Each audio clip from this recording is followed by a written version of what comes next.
संविधान दिवस के अवसर पर राज्यसभा सांसद दिग्विजय सिंह इंदौर पहुंचे और गीता भवन स्थित बाबा साहेब डॉक्टर भीमराव अंबेडकर की प्रतिमा पर श्रद्धा सुमन अर्पित किया। इस दौरान उन्होंने उपस्थित लोगों को संविधान की शपथ दिलाई और मीडिया से बातचीत में केंद्र सरकार और एसआईआर प्रक्रिया पर गंभीर सवाल उठाए। दिग्विजय सिंह ने कहा कि 2003 में लागू एसआईआर में सरकार और चुनाव आयोग की जवाबदारी तय थी, लेकिन आज गरीबों से प्रमाण मांगे जा रहे हैं जो कई के पास उपलब्ध नहीं होते हैं। उन्होंने 1 महीने की कम अवधि को भी अनुचित बताते हुए कहा कि इससे बीएलओ पर भारी दबाव पड़ा है, जिसके कारण कई कर्मचारी तनाव में आकर आत्महत्या तक कर चुके हैं। ममता बनर्जी द्वारा एसआईआर के खिलाफ आंदोलन की घोषणा पर उन्होंने कहा कि और क्या करे, जनता के पास और कौन सा विकल्प बचा है।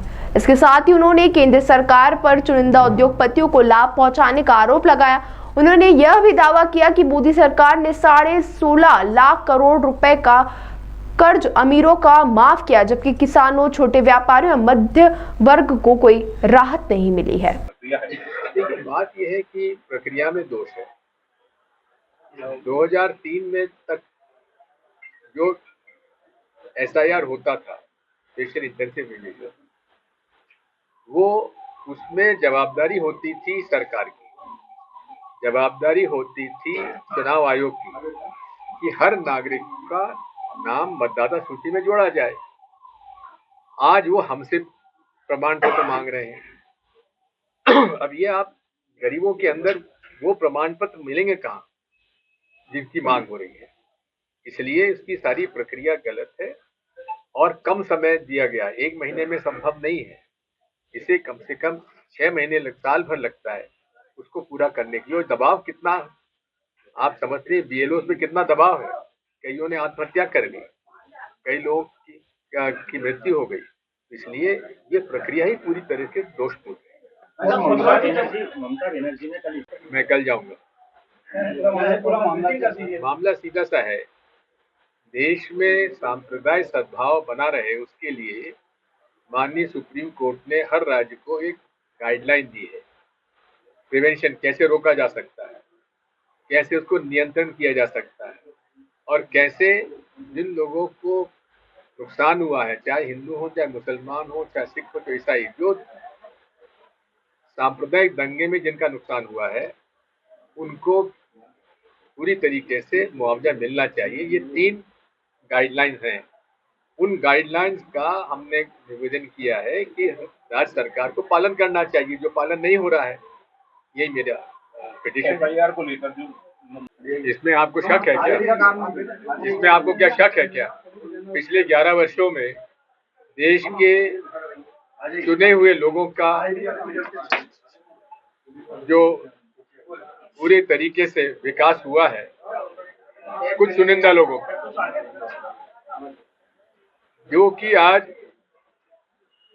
हालात पूरे देश में ऐसे है, गरीब गरीब होता जा रहा है, अमीर अमीर होता जा रहा है, और 200 परिवारों के पास इस देश की लगभग 40% संपत्ति उनके हाथ में है।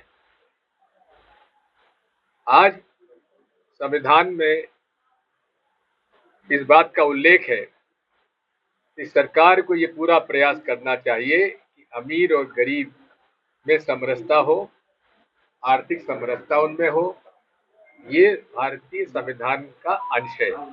लेकिन मोदी जी की सरकार ने पिछले 11 सालों में अमीरों के 16.5 लाख करोड़ का कर्जा माफ किया है। 16.5 लाख करोड़ का।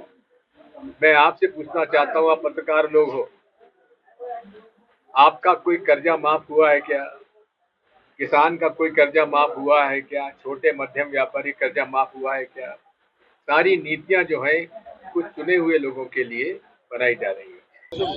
आज हमारा सौभाग्य है कि डिस्ट्रिक्ट और सिटी कांग्रेस कमेटी के तत्वाधान में यहाँ संविधान दिवस मनाया जा रहा है।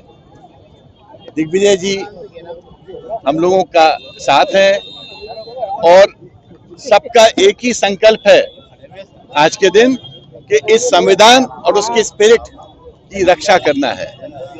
इस वक्त देश में बहुत चुनौतीपूर्ण वातावरण है, संवैधानिक संस्थाओं के ऊपर बहुत प्रेशर है और एक देश के जवाबदार नागरिक की हैसियत से, एक वकील की हैसियत से, एक लॉ ऑफिसर की हैसियत से हम लोग सबका दायित्व बनता है कि हम लोग हर वो कदम उठाएं जिससे लोग सुरक्षित इस देश में फील करें।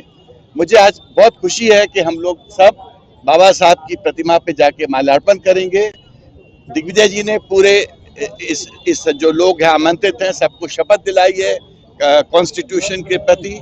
इससे अच्छा तरीका संविधान दिवस मनाने का मेरे ओपिनियन में नहीं हो सकता। ताज़ा खबरों के लिए सब्सक्राइब करें JSR टाइम्स और साथ ही नोटिफिकेशन पाने के लिए बेल आइकन को दबाएं।